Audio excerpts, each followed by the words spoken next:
Tonight, as advertised, a one-on-one conversation with the information minister of this particular government, making sense of the budget. We're going to ask him questions surrounding the reality of it all, the politics, but most importantly, its impact on you.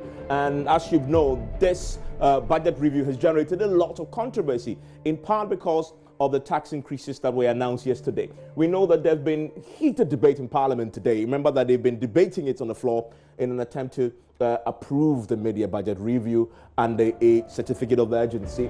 In the last few hours, the NDC minority in Parliament, they've held a press conference and also been questioning the request of an additional 6.3 billion cedis to spend in the next few months before we enter into the 2020 election year. They questioned that. Also, the minority is particularly outraged by the increases in taxes. They are asking the government to withdraw these taxes.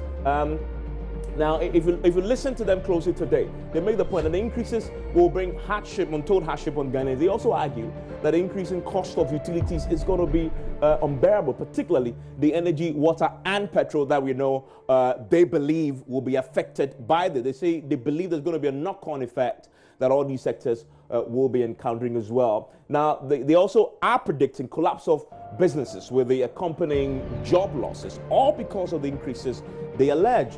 Now, they say the adoption of tax regimes that are stifling the production and also aggregating demand as well. Now, the high rate of debt accumulation is another key thing they are talking about. What did the finance minister say about that? We'll talk about that when we begin the conversation. So what are the key tax, measures that the finance minister talked about yesterday? Of main concern is the energy sector levies, and this will affect mainly the 20 pesos per liter for petrol and diesel, translating into 90 pesos a gallon for both as well at the pumps, 80 pesos per kg for LPG. And this will affect the energy sector levies. They are levies, by the way. It's not one single levy. Levies. As far as the finance minister is concerned, these are the levies that will be affected: the road funds, the energy debt recovery levy, the price stabilization and recovery levy. They also declared a state of emergency in the energy sector. We'll start from here because this is really unprecedented for a politician, a finance minister, to stand in Parliament and declare a state of emergency in a sector.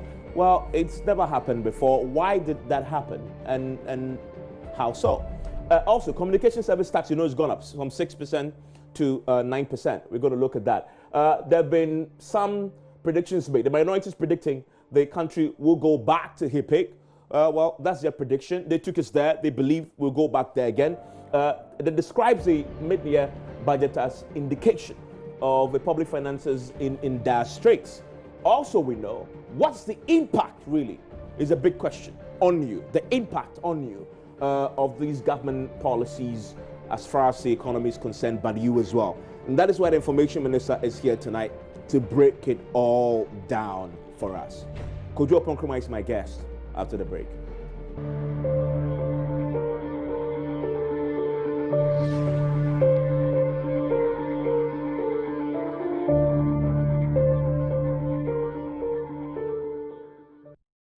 You're live on PM Express tonight. My guest in the studio is the Information Minister, Kojo Ponkruma. Kojo, thank you very much for joining me on PM Express. This is the second time here. In fact, people forget, but I started PM Express when ICE took over.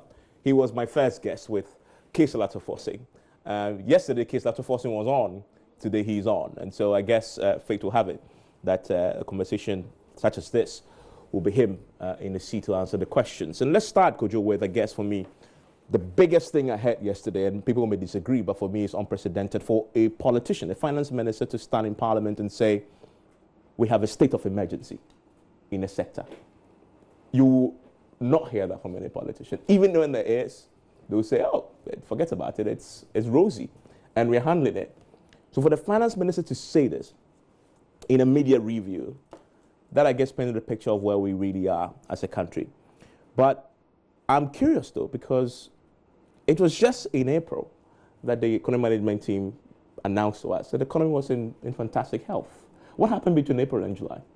The economy still is in good health, and you'd discover that when you look at particularly the macro numbers. When we say the macro numbers, they are the the aggregate numbers of all economic activity through the key indices that we look at. And if you look at the macro numbers, it tells you that, first of all, the macro has resumed a certain positive outlook and it is stable.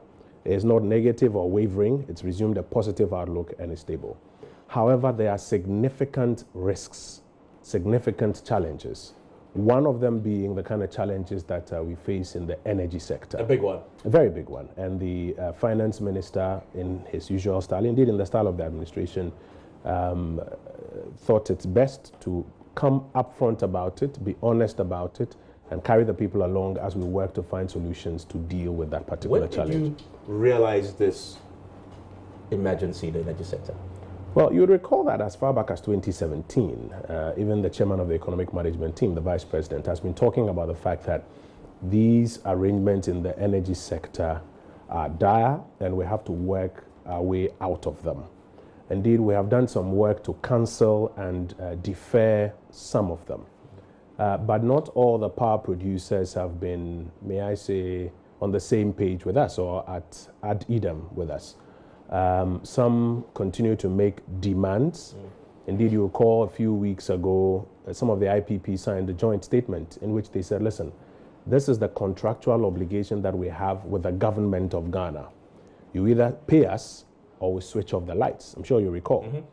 And we have come to that point where, though we have, like I said, cancelled some and renegotiated some and are still engaging with many others, the sovereign has to take a certain position, has to take a certain decision and begin to engage from that point of view. And we thought that the mid-year review was a perfect time to announce that position and to engage. You recall a few days ahead of that, during my Sunday press briefing, I hinted at some of the key things that we will be looking at. And it was because the administration had decided that this is the right time to put it front and center and to engage properly on it. But here's my question on this. Even before 2017, when you took power, you knew this problem existed. That is so. And in fact, Baumia, there's countless instances that I found where not only him, the president, yes, talked about the problem, yes, right? And 2.5 years it's taking you to make these hard decisions about the problem that you knew before 2017. You've compounded it, have you not? It has not taken 2.5 years to take this decision. Remember, I told you that we have already cancelled some, we have renegotiated some, we have been engaging with some of these IPPs over the period. As far back as 2017, the vice president was talking about the fact that we were deferring and cancelling and renegotiating some of these plans. These are deals that are worth hundreds of millions of dollars. Nobody, when he has a contract worth a few hundreds of millions of dollars, acquiesces very easily to it.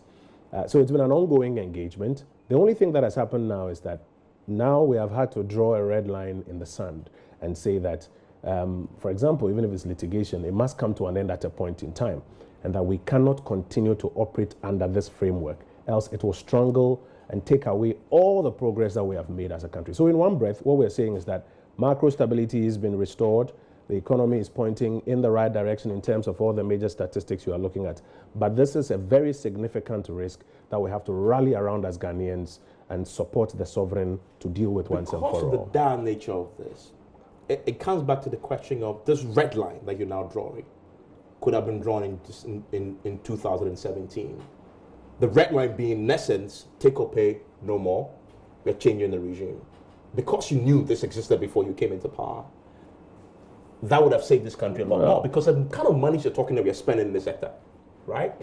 I had today Antonio Kuto say, make the point, he clarified this, that out of the 6.3 billion you're asking, 5.1 or 5.2 billion is going to take care of energy sector liabilities. That is so. That is so. That is just mind-blowing. That is so, and I think... But this could have been avoided if you're taking the decision you're taking now in 2017. Yes, or maybe a bit earlier. It boils down to a certain decision by the leader at a point in time. When do you bring down the gavel? And we have engaged in good faith with the parties who hold many of these arrangements. And as I said, we have succeeded in cancelling some. We've succeeded in getting some of them to defer. We've succeeded actually in getting at least about 2 of them to renegotiate, to recalibrate what they have. That engagement has been going on.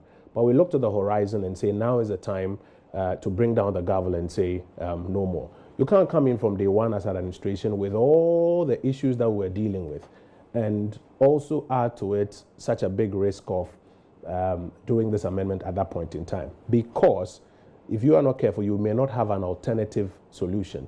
If these guys say, okay, they call your bluff and they switch off your power plants at the beginning of your administration, you're going to be in trouble. But we believed at the beginning that it was important to fix the macro, focus on the macro and fix it, ensure that we got growth back up, not just in the oil sector, but in the non-oil real sector as well, start delivering on our social inclusion programs. And at this point in time, about 2 years down, halfway down, tackle this beast in the room. And we are hopeful that we will succeed in tackling this one as well. A few quick fire questions. We're going to take a break because I want Kojo to break this whole thing down for us. Then we can begin to interrogate because there are questions still left unanswered.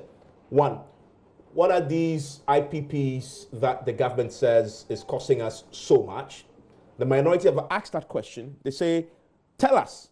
In fact, today in the floor, the former energy minister was, tell me which plants are idle, which plants you claim are, well, it's available to produce, but we don't need until we are paying. The minority have asked that question. We're going to ask Kojo to break that down for us. And then he'll also tell us the impact on you, because you've heard the numbers being thrown about. You've heard the numbers of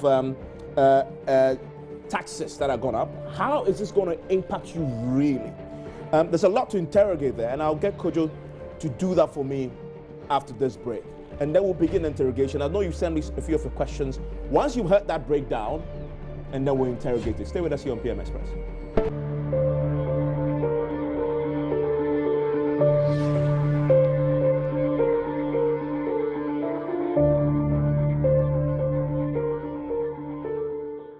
So, still live on PM Express. Now, the Information Minister is going to help us walk through the breakdown that everybody has been asking for very shortly on all the sectors, and then we can begin to take one by one and interrogate. Mr. Ponkroma. So, Evans, very quickly, this is a little presentation that deals with about 5 major parts of the budget that we've been talking about. Usually you hear people talking about the macro. The macro is a big picture that aggregates all economic activity. And we'll have an opportunity to see what is exactly happening in the macro, most importantly, what it means to all of us. Then there's the real sector.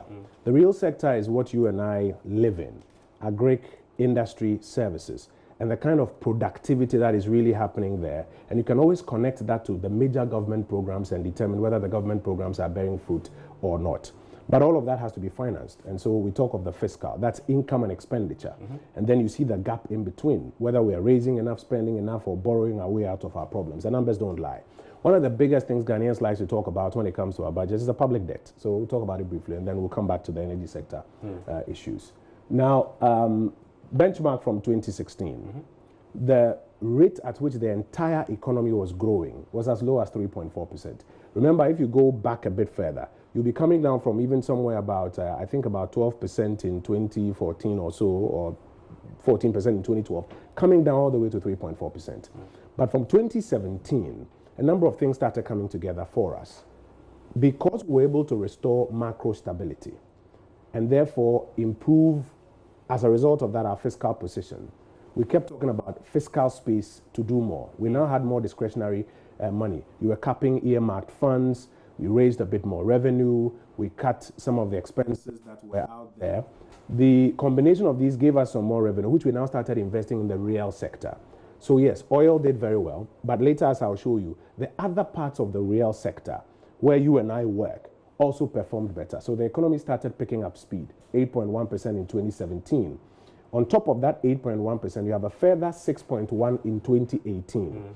In 2019, we're targeting 7.6, and already we've done 6.7. That's the report that the finance minister gave us. And it tells you the big picture, the rate at which economic activity or productivity is beginning to pick up and move. And the numbers don't lie. Okay, so I see non-oil, because that's a key question. And most people say this numbers mainly due to oil. Lovely.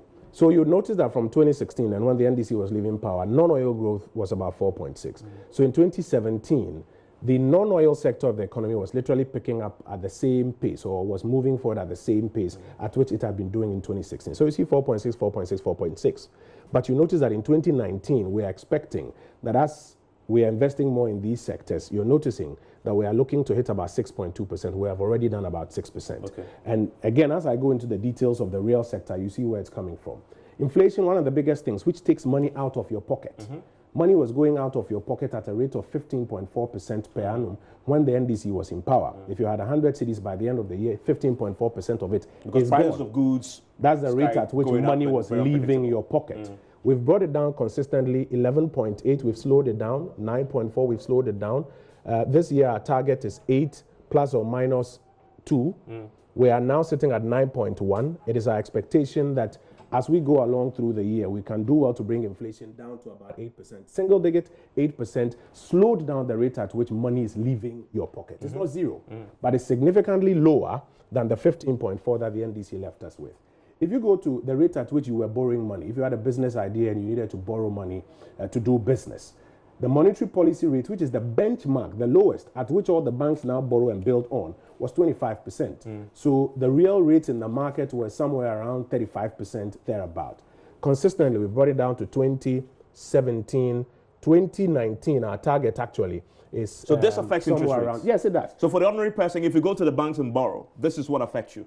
Well, this is the benchmark at which the banks are now building on. So the lower it is, you expect the banks to adhere and bring it down. In addition to this, you know, we've started some work where the central bank is now publishing the rates at which the banks are lending to allow for some competition and force the banks to get their rates lower. So not only are we slowing down the rate at which money is leaving your pocket, we are making it cheaper for you to find money to do your business. The deficit is the gap between income and expenditure as a percentage of GDP. And the higher the deficit essentially shows how much debt you are raking in on a year-on-year basis. So if the deficit is high, it's scary because then it means you are borrowing a lot more year-on-year basis.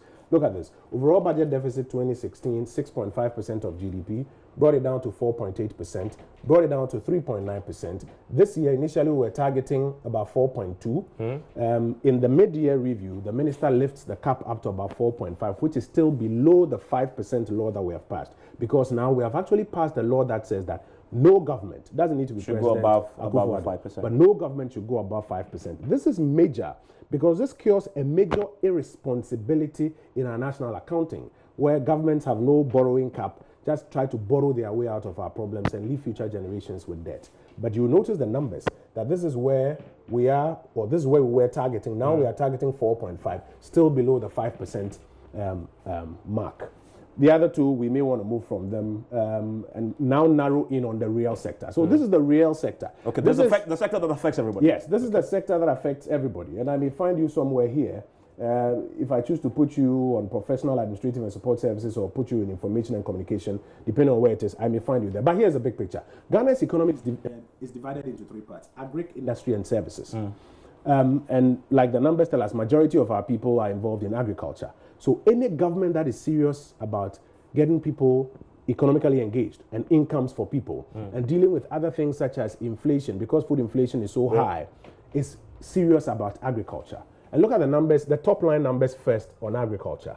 2014, agric grew as low as 0.9%. 2015, 2.3. 2016, 2.9. Enter 2017, 6.1. And I want to stop here and explain something.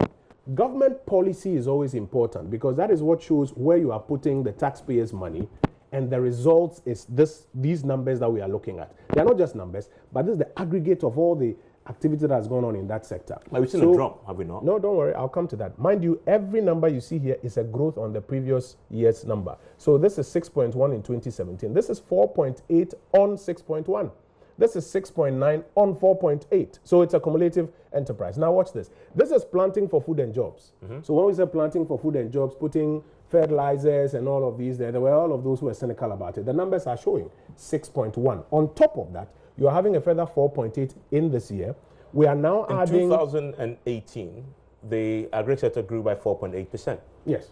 In 2017, it grew by 6.1%. Yes. There's a drop. There's a drop of almost 2% drop in the growth year on year. Growth is the speed at which productivity is moving up. Yeah. So yes, in nominal terms, if I can say so, you will say there's a drop. But mind you, every figure you see here is a growth on the previous year's nominal number. Yeah, I mean, the relevant one is that in the latest current year, because we are introducing some more interventions. We have planting for exports and rural development. We have rearing for food and jobs. And therefore, total or aggregate agric output begins to go up. 6.9, 7.0, 6.6. This is now the medium term. 7.2, 6.8. This is jobs. This is income for people. Everybody, no. Will you still hear some people saying, I don't have a job, I'm still left behind? Yes, you will. But this shows you the rate at which we are getting out of the woods. And if you break it down a bit more, planting for food and jobs dealt with the cereals mostly. So you notice particularly that on the crop side, you notice the crop size, 7.2, 5.8, 7.1, 7.3. The crops are responding. Cocoa, for example, so this is crops, of which cocoa, and watch this clearly. Just last week, there was a lot of cocoa politics about who has done some negative work to cocoa in this country. This is 2015, 8.0. This is negative 8.0. 2016, negative 7.0. Why is it negative? I don't see. Because the output the next year was lower than the output the previous year. But it's in negative 2017, because I don't see the negative. Is it because that's why it's in brackets? Yes, that's why it's in brackets. In 2017, 9.2%. Because we have introduced things like pollination. Because we have introduced things like a 50%. This is when they said they were supplying fertilizer for free. Now when we said we are giving fertilizer at 50% and fertilizer is being supplied, the numbers are showing. Now when we put pollinators out there who are being paid by the government of Ghana to do the hand pollination and get the numbers out, you are seeing the numbers. And cocoa we expect to continue to pick even to about 2020. But let me quickly jump down to industry, for example. If you look at the industry line, look, this is the tail end of Dumso. 1.1, 1.1. 4.3 when the emergency power plant, some of which came with their own take or pay options, which we'll talk about, came in. Now, anytime you see such a major jump, you will see that a particular part of the economy has had, usually, in the case of oil, maybe some new oil find that has come unblocked. But what is important are the years after that, the numbers that you generate after that, because that's what shows the new level that you are picking. So yes, you see 15.7 in 2017, a lot of it driven by oil. But you've significantly been slowing down as far as the growth in the industry is concerned, from 15, 10, 8, and the projection keeps sliding downwards. So it is leveling. This was unusual activity because you were having first oil in some of the new fields. So this is unusual activity. But like I said, what is important is watch the numbers after that. But the reason why there's a lot of question can be asked here is I'm expecting that this will be the years when you're planting your one district, one factory should now be actually gathering momentum. But and feeding into this picture. You will see the details in manufacturing. I'll go there. This is the aggregate for industry. And however, we're seeing that because it's the aggregate. You have to put it all together. This is mining, manufacturing, electricity, water, and sewage construction. That is all together that we are watching. We need to run through this. If you take manufacturing was doing, I think, about minus 2.6. Yeah. This is Dumso. Then you are coming to 3.7, 7.9. Manufacturing, 9.5 in 2017. You got to take me back. 9.5 in 2017, 4.1 in 2018, and then you see the level begin to pick, 6.7, 6.7, 6.7, 6.9, 6.5. The thing about growth numbers is that you are not just looking for a one-off 10%, one-off 15%. You are looking for a decent, sustainable, or a sustainably decent growth. Yeah, and that's what you begin to see pick up there. Except that, as you say, if you look at the figures here, if you look at the manufacturing, you see a drop again in 2008, 2018, right? And then you are projecting that it's gonna 4.4 take its own level. Yes. Okay, let's move on to fiscal performance. Now, I just wanted to show you something. Let's do this very quickly because let's just go back to the slide. Let me show you something about the non-oil sector. The non-oil sector, which has been the source of a major debate here in this country. And you notice that the non-oil sector, no, now you're going away. Come back. The non-oil sector is what is helping us to also look at all that is happening apart from oil. And you notice that even though initially the claim was that all of the growth was because of oil, as we move along, the non-oil sector is beginning to show a sustainably improved number, way above that 4.6 drop in the oil area. And then you can come to the fiscal. Yeah. So now look at the non-oil sector. 2.7. So this is what would have been happening to Ghana's economy if Kufuor hadn't found oil and if Mills and Mahama hadn't built on the oil infrastructure, this is where we would have been by now. So anybody who says it's oil, it's oil, it's oil, take all the oil out. 2014, 2.7, 2.2, 4.6, 4.6, 6.5, and now this is where it's beginning to level. This is the evidence. This is the evidence that the real sector non-oil growth is picking up and is stabilizing. 6.5, 6.0, 6.5, 6.2, 5.9, 6.5. You are getting that threshold. Let's look at the fiscal performance very quickly. And these are the revenue figures. And we know revenue has been a challenge because of your challenge with raising enough. But it's been growing. And that's why we've been saying that on the average, every year, revenue has been growing under Akufo-Addo by about 20%. We are not where we want to be yet, but we've been growing. So 2017, 39 billion. 2018 revised budget was 49 billion, but provisional outturn 47 billion. That's a year-on-year growth of 20%. Then you look at total expenditure. 51 was programmed. What you're spending. Yes, this is what you're spending. So this is what we are spending, and you have people saying it's not enough. But it's not enough. And I'll come to why, therefore, we need supplementaries. Because on this particular one, in terms of what you're spending, yesterday we heard that one of the key places you want to spend is capital financing, right? Areas of roads, infrastructure, capital expenditure. And the evidence shows that you're cutting there. That's one of those areas that you can use to create jobs. In fact, if you look at what you presented to Parliament, this is your own presentation, by the way, you could see that capital expenditure has gone down by 25.9%. Yeah. I mean, and this is what people say is a problem. Because if a government, you want to create jobs, we all know, that's one of the places you want to put your money. But that's the place you're cutting. How do you explain this? Okay, so a number of things happen. When you see a capital expenditure figure here, this is what we have programmed to pay for capital expenditure. This is not equal to all the capital expenditure works that will go on in a year. Let me explain. When it comes to capital expenditure, what you do first is that you do the medium-term expenditure framework. So you see 2018, 2019, 2020, 2021. That shows you the total amount of work you want to do in the capital expenditure space over a period. But for capital expenditure, if we're building a $200 million bridge here, we won't pay $200 million in a year.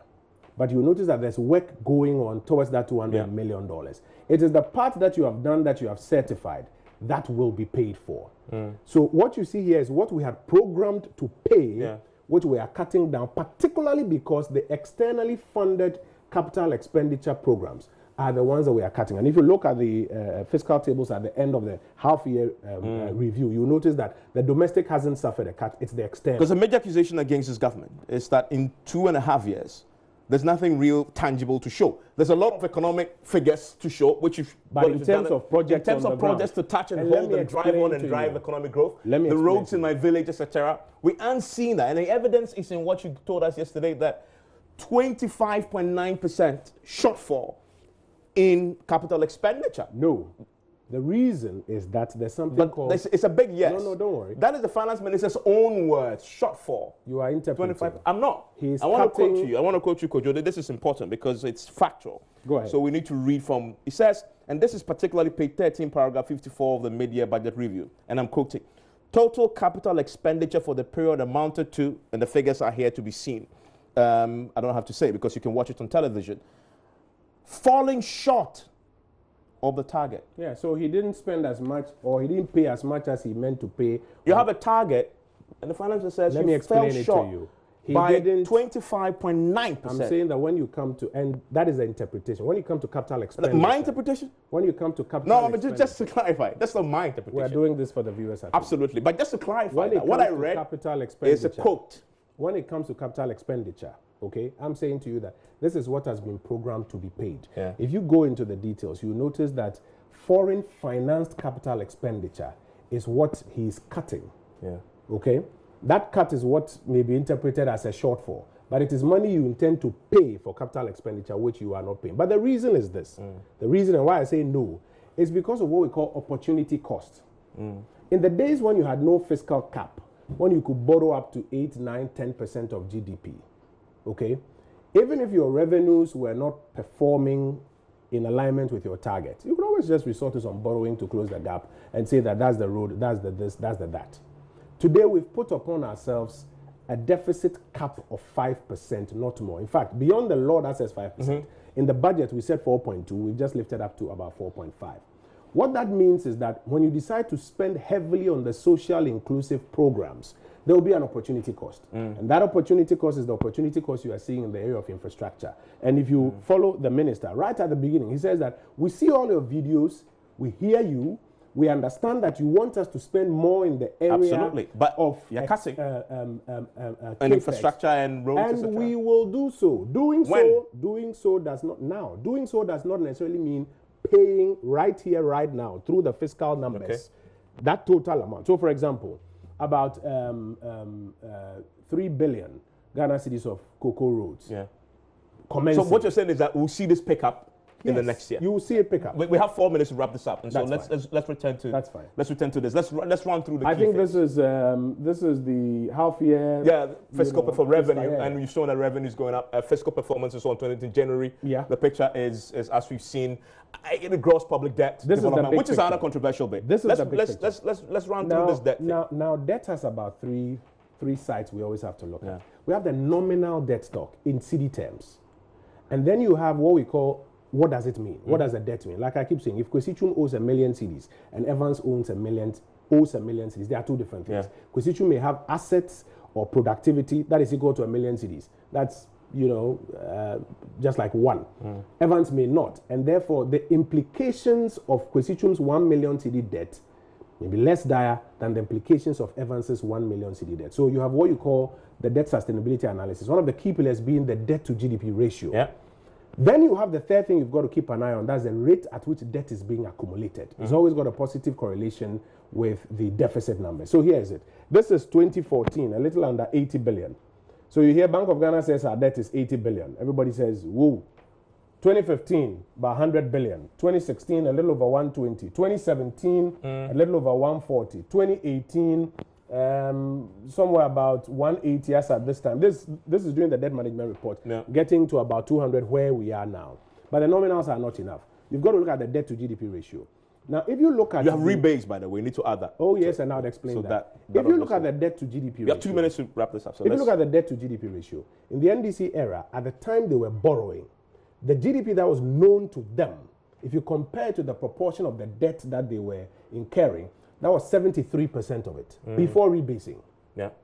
During the Akufo-Addo era, the GDP known to us, if you compare to our debt stock, that's about 54 before financial sector bailout, 58. But that's after rebasing. Yes, but I'll explain the difference. 58 after financial sector bailout. Today, if you extrapolate, maybe you are sitting somewhere about 59.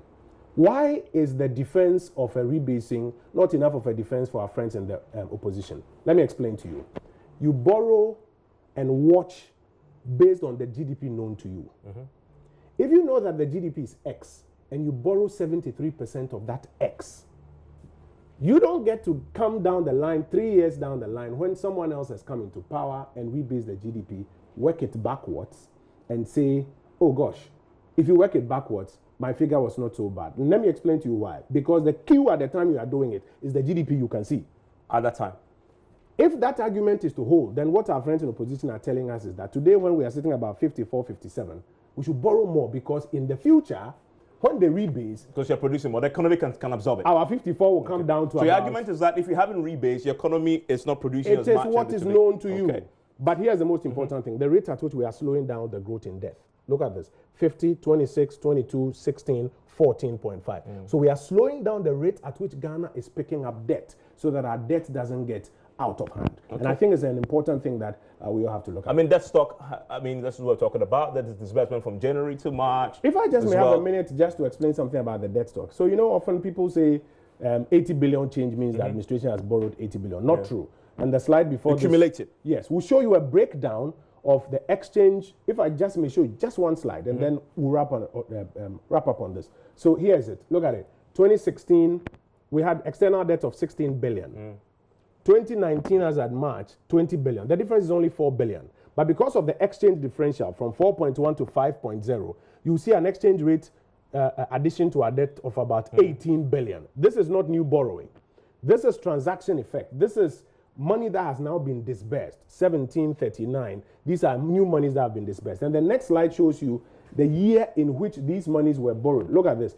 In 2017, for example, this loan borrowed in 2008 was now disbursed in 2017. It comes to add to our debt stock. Akufo-Addo hasn't borrowed all of these amounts, but they are now added to our debt problem. stock. I mean, we know that you've also borrowed quite significantly. The World Bank has had cause to complain about the borrowing to slow down. The World Bank has said that our debt stock needs to be watched. Yeah. And we are very clear. Energy sector, let's deal with this because this is important.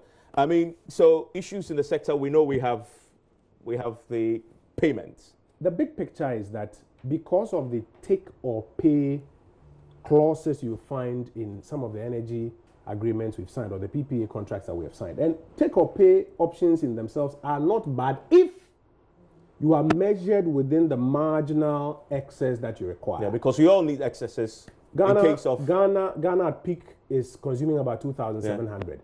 If you had 3,000 megawatts, okay, and there were take or pays in it, not a big deal because maybe some plants may go off, then you augment with another. When you set up plants of about 5,000 megawatts, literally 100% extra than what you need, loaded with take or pay, what ends up happening is that a year we are paying about 2.5 billion Ghana cedis for power that we are not consuming. In 2 years, we are paying about the equivalent of $1 billion.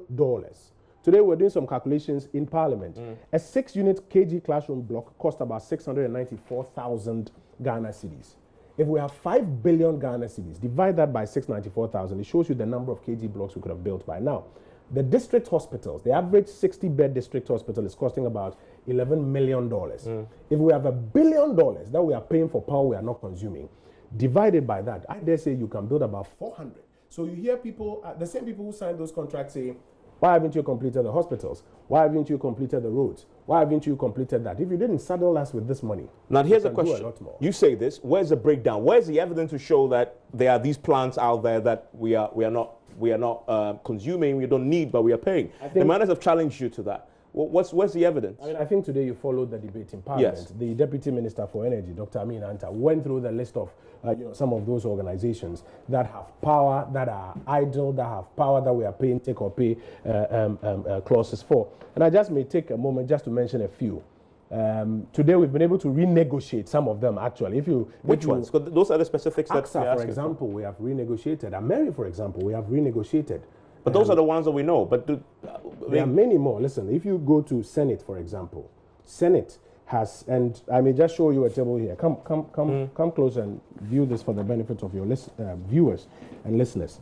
This is the portfolio table for 2019. Look at this. Legacy hydro allocation, take and pay. Well, this is take and pay, so there's no problem with that. Yeah. TAPCO, for example, is take and pay. There's no problem. Bui Power, take and pay. Safisana Biogas, take or pay. Men Energy Solar, take or pay. BXC Solar, take or pay. Sonan Asogli 2, take or pay.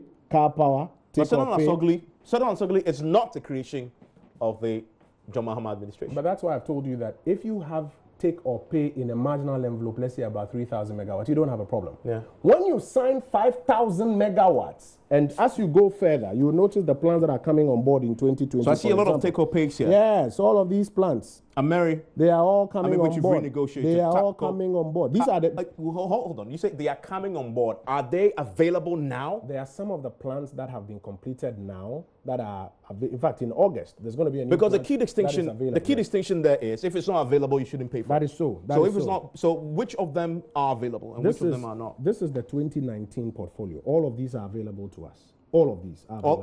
All of these. Is in 2020. Is this this that is available to you? This is the 2019 portfolio. I'm just wondering. So this is the 2020 portfolio. Okay, I'm coming. Just a minute. Just a minute. Just on that first sheet. Just a minute. This is the 2021 portfolio. So these are the ones that you expect to come on stream in 2021. Yes. Okay. My point to you is, in the 2019 portfolio, yes, you have take or pay. Yes. 1, 2, 3, 4, 5, 6, 7. Yeah. Take or pay. Yes. Right? 7 take or pay. Yes. These 7 take or pay is what you say is leading us to pay 2.5 billion annually. Ameri, for example, the annual excess capacity payment is 27 million. Yeah. Car Power, 119 million. You take Sunon Asogli 2 and 1, 52.35. AXA, for example, look at this. the excess capacity charge almost 100 million. Sen Power, look at this, 129. Senate, 35.7. Amandi is not on stream yet. Early Power is not on stream yet. So we are not paying for it? Yes, that's why we've taken those ones out. So the point we are making is that the ones we are paying in 2017, 2018, you are spending about 2.5 billion annually on this. On those. If you look at the forecast, and we allow all of those plants to come on stream without doing anything about it, we're going to end up paying a lot more for these take-or-pay clauses, which we cannot afford as a country. This is money we can put to good use. Now, the excuse that our colleagues sometimes make is export the power. But if you look at the tariff agreements that they have signed, and you compare them to the tariffs in some of our neighboring countries, it's not as easy as that to export. The other argument they make is expand the electricity penetration across the country. We're left with just about 15% penetration to go, and 100% of excess capacity, literally, with more waiting. Even if you fill that whole 15% capacity, not all of the 100% that is waiting can be put to you. So we are in a dire situation, and that's why the minister says it's now here's a tricky one. You say you're going to convert this into take and pay. ASAP said that is simplistic because there are contractual obligations here. It's not like you waiver one and the contracts convert. There are contractual legal obligations that could hold you to possibly be in judgment debt situations, right? So Cabinet has taken the decision. Government position is this: we are in a crisis, but you haven't begun negotiations, right? What is that confidence level that makes you say that this is a decision we've taken? We are going to almost impose it on them, and no.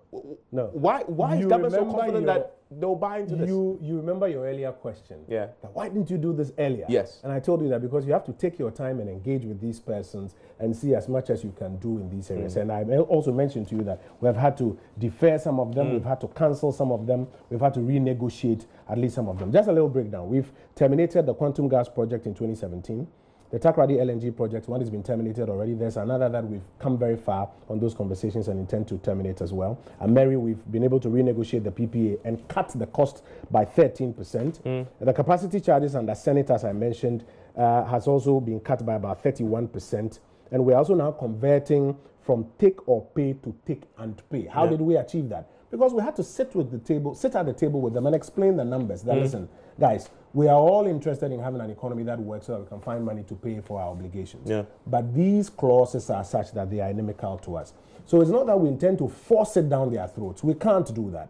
But the idea is also to explain where the sovereign intends to go, where the red line is in the sun. So you're saying that they've begin to work with them. They've accepted. I haven't said that they have accepted. So why are you in a negotiation? I've explained to you those who have accepted. Okay. I've also explained to you that we are negotiating with many of these IPPs, but it is important for where the sovereign's back stops to be explained, and that's what the finance minister has done. Now, fundamentally, let's go to the taxes quickly, because it's on the basis of this that you say you need more taxes. You need to increase the taxes.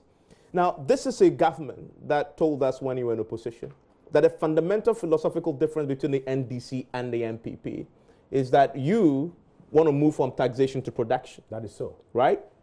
So how do you justify all these taxes you're slapping on us to pay? Go back to 2017. We started by cutting about 17 different tax handles. Yeah, but that's a question. That's important. I need to ask the question on this. Because you did that. Let's talk to the ESLA, right? Which is the main thing you've gone to. You started off by reducing National Electrification Scheme levy from 5% to 3%. You also did a reduction of the public lighting levy from 5% to 2%.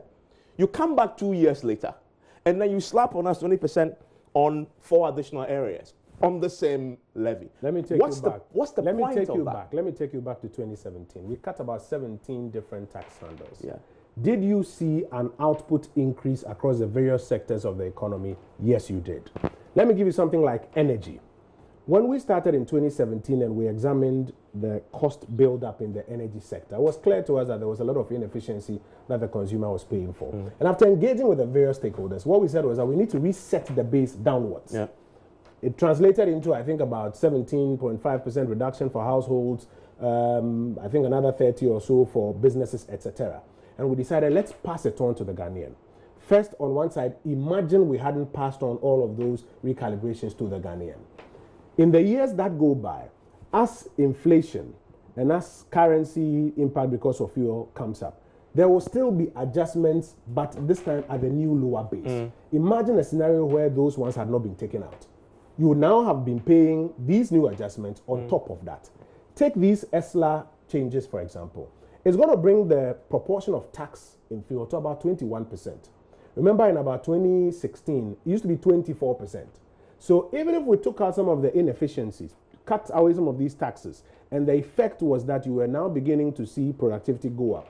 And today we say that because of the dire straits in which we are, because we have to plug these gaps, we have to introduce a certain marginal increase, and it brings us up to 21. It's still lower than what we're having way out there. Yeah, but it's going to lead to me paying almost 1 cedi more on my gallon. If it was 24, and we had added something to it, these arguments would be justified. No, but Kojo, the fundamental point is, if I may, I'm going to pay 90 pesos more on my gallon. If I may, which is not what you promised us. If I may, if we have brought it down from 24 down to about 17 where it is now, and we introduce these measures and it brings it up to 21, 21 is way lower than the 24 that we were paying at first. As we said, this conversation is about the people, right? Yes. 90 pesos more on a gallon. You can say all you want to say.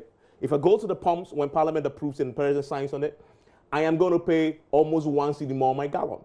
That is not what you promised us. What we promised you was to reduce. You say you're not going to tax us. No, we never said. You said you move from taxation. We never said. I'm quoting you properly. I'm quoting you properly. Evans, you say you're going to move from taxation. Relax, let me quote you properly. You said you're going to move from taxation to production. And I've explained to you, in the very first year, we cut 17 different tax handles. Did you see productivity go up? We've just gone through the numbers. Yes, you saw it. Yeah. We are realizing today that we have an emergency. You yourself have quoted. We have an emergency. We need to contribute some more to solve that emergency. We have agreed that we are not going to borrow beyond 5% of GDP. We've all agreed on that. The option that we have is to hike up a bit of our individual contributions so that we can rake in those resources and get this beast behind us. If this money is going towards some poor use or going towards positive use, we'll all agree that this money going down the pipes. But if this is money that is supposed to, about 100 million Ghana cedis of it, go into security, to ensure that all of these campaigns you've been running on security, we are able to properly tool the security agencies to deliver on those. I think that we should be encouraging the people of Ghana that let's rally behind and make it happen. I'm coming. If 200 million of this money is going to already add to the domestically financed infrastructure projects, particularly roads, even as we open the taps for roads to be constructed, and we're asking that we contribute a bit more to it, I think it's something we should encourage the people of Ghana so to do. If an extra 100 million of this money is going to go back into agriculture, where we saw the growth, the jobs and the incomes are coming from, so that we can engage more people in agriculture, damn say it's a good thing that we have to do. About 5 billion of it is going to clear these energy which I indicated earlier. Yes. And we have to get it behind us and draw the line. My favorite one, it's something I paid just 2 weeks ago on my car, which says luxury. I dispute that, but I paid 1,000 cedis on it. You drive a luxury car. I don't. You should be taxed. I don't. You have withdrawn it. It's an SUV. You have withdrawn it. Yes. How much did you accrue on this in the last year? If my numbers are right, I think it was just about 25 million out of a target of about 200 25 million out of about 200 cedis. Million. Yes, okay. That we're targeting. So that is really a drop in the ocean. And the president was quite That clear. is what that's what you define as nuisance tax. No, that's not what we define as a That's a nuisance tax. No. Those are the taxes that Baumia says causes a lot of pain, but brings very little. I think what is exciting is that the president, when he met the economic management why team, did you withdraw it? It's a fundamental but question. that's the point I'm giving you. Which is okay. The president, when he met the economic management team, said, how much have you raised from it? We said 25 million. He's like, listen, you can't impose this tax on the people, make only 25 million, and give all this wahala. Take it off. And in all humility, the finance minister came back to parliament and requested a parliament. So you admit, this is a government. This is a government. You say it's a listing, of course. But you admit that they warned you. Last year when you did this, Minority warned you and say, are you humble enough to admit you got it wrong there? The Akufo-Addo administration is not shy to come back to the people and say, this has not worked, we are taking it off the table. We are not shy to say that at all. And for the ones that have worked as well, we are happy to tell the people, these ones have worked, let's do more and get the results. There is information I'm getting from my producers in my ear about PDS, that PDS issues are there. The contracts are being... We have just released a statement tonight, essentially, that government is suspended the concession agreement that was given to PDS, because we have detected some anomalies with the guarantee instruments that they made available. Just a few minutes ago, my assistant released that message, so that information will be correct. What are these anomalies? Well, we have detected some anomalies specific to the guarantees that were issued by the consortium of PDS. Okay. And our first obligation is to secure the assets, particularly the cash assets, etc. And suspend. Let's break this down, because you say guarantees. People are listening and watching. What it means is that they came and said, we have guarantees to provide the monies and investments, correct? Yes. To bring to deal with the sector. Yes, and also the assets that we were handing over to them. And the risk that was involved, they provided some guarantees for that through a number of insurance companies. We have, through due diligence, detected that there are issues with those guarantees that were provided. So as in what? They were not available? Well, they misled us? They were not valid. Okay. That's misleading. Well, it is being investigated currently, so I won't proceed to call it so. They were not valid. And as a result, we have taken a fair step to secure the assets of the state by suspending the concession agreement and ensuring that the assets are secured.